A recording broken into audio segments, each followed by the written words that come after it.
Hi guys, it's me, Skylar Capri, and today we're doing part 3 of my Fall 2 spoiler series. Today we're talking about some new fruit fusion spoilers. We have 2 scents to talk about there, and then we also have this rumored essentials collection that I've seen courtesy of Life Inside the Page. So a lot to talk about there as well.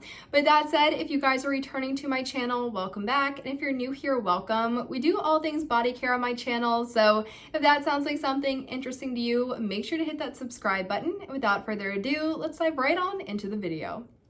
All right, you guys, I'm gonna sit on this side of the screen and put some images up right here regarding the spoiler information. It was all sourced off lifeinsidethepage.blogspot.com. I love Tessa's blog. I talk about it all the time. It's such a great resource for spoilers content, for body care, home care, archival information. You're trying to think of that scent from 2018 and you just can't think of it. You can definitely find it on the archive pages of Life Inside the Page. Definitely such a great resource, and it's just fun to have a look around. So if you're interested, in the description box down below, whenever I'm using her content, I always leave the post in the description box so you're able to check it out for yourself. And I highly recommend doing so if you love Bath & Body Works and you especially love these spoiler style videos.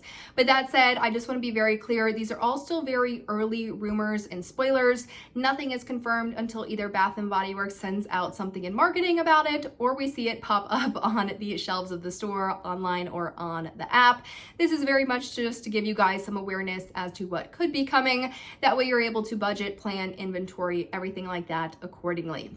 So that said, let's go ahead and start with these fruit fusion spoilers. According to Tessa's blog, it looks like there could be 2 more fruit fusions in addition to the 4 existing that we have right now. Now, the first one would be Cherry Crush. Now, I don't think this would be something like a gourmand cherry. I know cherry at Bath & Body Works has historically leaned a little bit more gourmand, and I think a lot of people would love to see some of those returning gourmand cherries. What I mean by that are fragrances like the Sugar Cherry Crisp. Think of like a warm cherry crumble dessert, absolutely delicious, or even leaning more different, so like a chocolate covered cherry, which came out for Valentine's Day. I want to say 2021 or 2022. And then of course what we see typically with cherry, we have seen fairly consistently the last couple of years, is Sweetheart Cherry. That seems to be the main cherry fragrance we've been getting at Bath & Body Works in recent times, and that one usually comes out with, I almost said Sweetheart Pound Cake, with Strawberry Pound Cake for the Valentine's Day collection. So historically at Bath & Body Works, most of the cherries do lean more of those gourmands. There are things like a Mary Cherry Cheer, which is definitely more of a holiday cherry, but we don't really see any of those fresh cherries, which seems to be the entire idea of the Fruit Fusion collection. It's fresh, it's sweet, it's fun, it's fruity. It's not necessarily these heavy baked goods or gourmands. So when I think of Cherry Crush, I think it could really go one of 2 ways.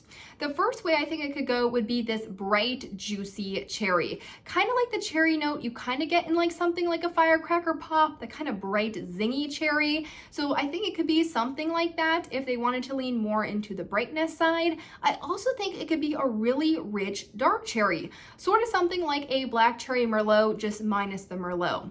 Now, Black Cherry Merlot has been a fairly strong cherry style fragrance at Bath & Body Works. I want to say this is one of the White Barn fragrances when it comes to the home care, and that one is very consistently found across soaps, candles. I think it's fairly available year-round if you want to get in store and smell that one to understand what I'm talking about a little bit more. We have seen Black Cherry Merlot though and the body care before, I think 2 or 3 times now.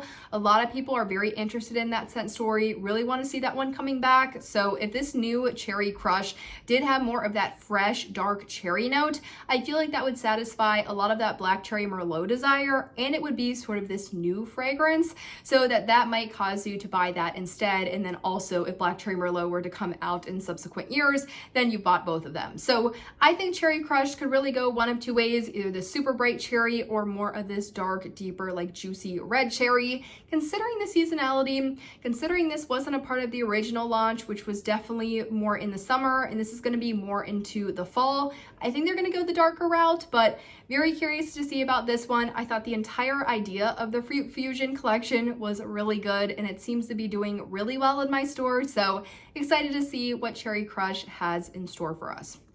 The next one is going to be one that I'm very excited about, simply because if this one does end up coming out, we usually don't see this fragrance note as a standalone fragrance. So the rumored Fruit Fusion also coming out alongside with Cherry Crush. Again, spoilers, rumors right now would be Plum Please. Now, Plum as a specific scent note, usually we don't see this one at the forefront. I think the most popular plum that we have seen that was just more of a plum fragrance would have been that sparkling plum prosecco from a couple of years ago for the fall time, part of that chalkboard collection. In recent times though, I think one of the only fragrances that has a true plum note in it would be something like a Vampire Blood. I also want to say maybe even Velvet Sugar has like a golden plum or a yellow plum. Plum is definitely more just used as like a fruity mid-note in most of the Bath & Body Works fragrances. Definitely not the star of the show, the top note that's just what you smell. So I would really be excited for kind of this Plum Please. I would maybe assume that it would really be playing off maybe the plum note, kind of that petrifying plum in Vampire Blood, but you're taking out the floral of the jasmine, you're taking out the like ripe red berries aspect of the fragrance, and you're really focusing on this deep dark plum. I can envision using the existing Fruit Fusion packaging now, really doing kind of like this dark wine, like purple plum color, which I feel like would be so beautiful. Definitely a little bit more minimalistic, but definitely leaning into the fall, which I feel like is captivating a lot of the audience right now, which would be great, but I'm really excited for that one. I don't think that we see enough of plum. That's why I featured that sparkling plum prosecco in that recent like most unique past fall fragrances we've seen at Bath & Body Works, just because that one's always, as a scent note, plum is always just kind of shoved in other scents as an additional berry, not necessarily the star of the show, and I'd like to see it be the star of the show. So really excited about those two. The Fruit Fusion line, I've been very pleased with the longevity, with the scent stories right now, with them being different than what we usually see. So very excited to see a continuation of that collection, and I think all of you guys would be as well. As in my comments, I'm hearing such great things about especially the banana fragrance. I think people are interested in this collection, which is what the entire design was. So excited to see both of those if they do end up coming out. Now, the other collection we have to talk about just briefly, I don't have scent notes, I don't have images, really lacking a lot of information on this, was Tessa's blog mentioned this Essentials trio. Now, originally, when I saw Essentials, I thought of either like two things based off the actual fragrances, and I was like, is this gonna kind of be like the Musk trio, or is this gonna be sort of like that White Barn trio they had maybe 2 years ago now that had like Vanilla Suede, Sunwash Santal, and Amber Blush, which was not the original Amber Blush, like more of these minimalistic essentials kind of fragrances. So I'm not exactly sure what to expect with this one, but the three fragrances that are listed on the blog as a part of this Essentials trio are Cashmere Amber, Suede Blossoms, and Vanilla Silk.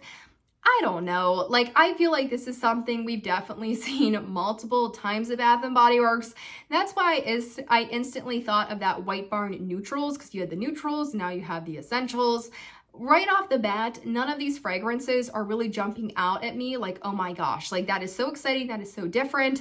But I don't know if the entire point of the Essentials line is more of that basic fragrance, you're able to layer it with anything, but they have the scent lab for that. So I'm not exactly sure what to think about this collection. I mean, right off the bat, let's just go down the list. Cashmere Amber, there's a lot of cashmere fragrances. We just had Cashmere Glow come out.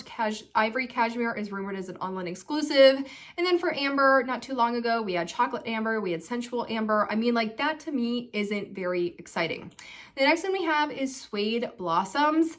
I don't know what that means. I don't know how to describe that. Is that just your basic floral? Is it more of a powdery floral? I would assume this is just like a soft, not really sweet, just like neutral, basic floral smelling scent. So that's not very exciting to me. And then the last being Vanilla Silk. We have a lot of vanillas out right now. I mean, we have Warm Vanilla Sugar, which we always have available. We have Vanilla Romance, which is always available. We have the new Caramel Vanilla. We have Almond Croissant, which kind of has a vanilla almond extract vibe to it as well. So I don't really know. I think, again, if it's the essentials, if it's made to just be those basic bare bones fragrances, I think it could have an audience. Me, though, I'm looking for something a little bit more unique, more creative, not something that I either already have in my collection or is just very drugstore to me, which nothing wrong with the drugstore, but if they are going to be pricing them at that $18, $19, $20 range, yes, definitely go ahead and buy those on sale, but I would just prefer them to be a little bit more interesting. Like, give us something that we haven't seen already duplicated in every other brand, in Tree Hut, in Ulta Beauty, in Native, in Dove, in Athena Club, in EOS. Like, I would really prefer it to be unique as opposed to something you can really get at every single brand. But that is just my take on it. So very curious to see what all of these collections have to hold. Let me know in the comments down below what your guys' initial assumptions, early thoughts are. I always love hearing from you guys. But that said, I hope you guys enjoyed the video, found it helpful, and I will see you all in my next one. Bye, guys.